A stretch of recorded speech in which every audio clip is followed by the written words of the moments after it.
Hi and welcome back. Today I'm going to be building 5 small anvils that I'm going to be using to teach some classes. They're just built out of scrap that I have lying around. You can use anything you want. This is just to give you an example of what I'm doing.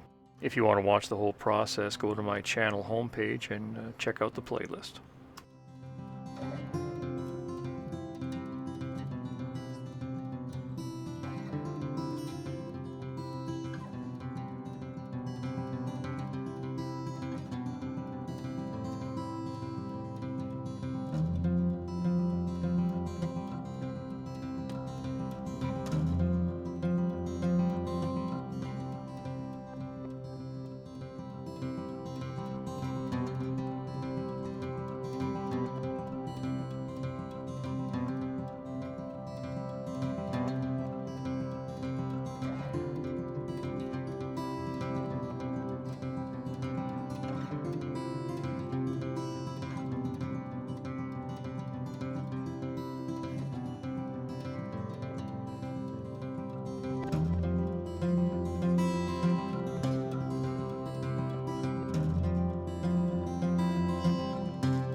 Hi, I'm Dennis and thanks for watching.